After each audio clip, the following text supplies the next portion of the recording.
I have directed Secretary Connally to suspend temporarily the convertibility of the dollar.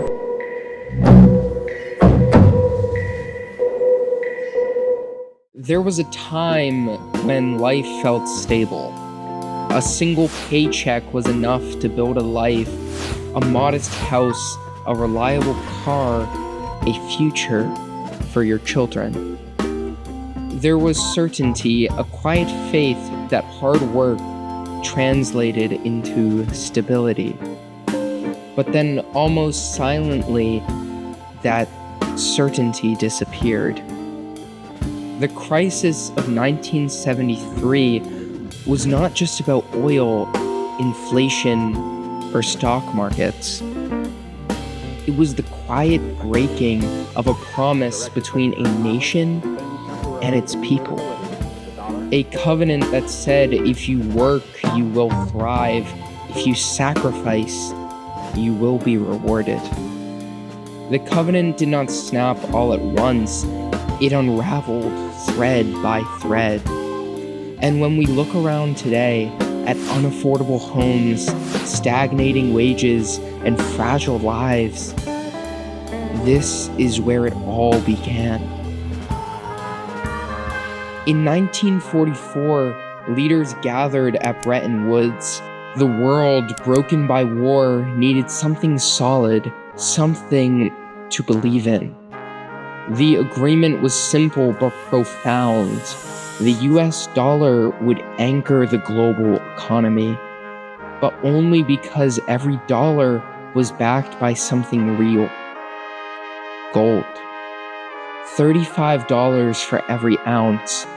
The US government could not print endlessly. Nations could not borrow recklessly. Every dollar in your wallet was a promise tied directly to a scarce, immutable asset. Inflation remained tame. Wages rose steadily. The system worked until it was tested. The Vietnam War drained billions. Social programs expanded. America began spending beyond its means. More dollars were printed, but the gold beneath them didn't multiply. Foreign nations noticed. France, suspicious, demanded gold instead of paper and sent warships to New York's harbor to retrieve it. Confidence began to erode. The promise that every dollar equaled gold was growing hollow. And then, that promise was abandoned. I have directed the Secretary of the Treasury to take the action necessary to defend the dollar against the speculators. I have directed Secretary Connally to suspend temporarily the convertibility of the dollar into gold or other reserve assets, except in amounts and conditions determined to be in the interest of monetary stability and in the best interest of the United States. The worker would not notice immediately, but they would feel it soon enough. The promise that labor translated into lasting value was weakening. Then came October 1973. War broke out in the Middle East. The US sided with Israel, and in retaliation, oil became a weapon.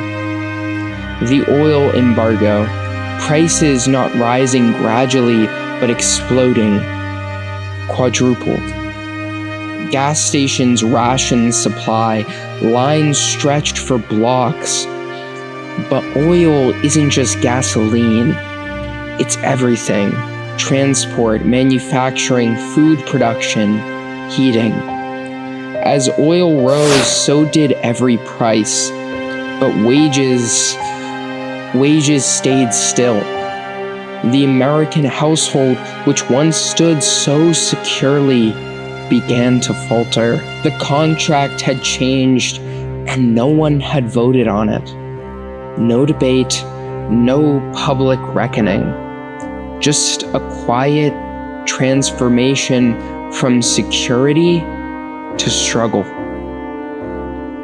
Even the top economists did not understand what they were seeing. Their textbooks said this couldn't happen. The Phillips curve claims that inflation is supposed to fall as unemployment rises. But here it was climbing together, the birth of a new term, stagflation. But for workers, it needs no name. It is rising grocery bills and a pink slip. It's gas rationing and empty shelves. It's hope dimming in every kitchen, around every dinner table. A father once able to provide, now falling short. A mother returning to work not for luxury, but for necessity.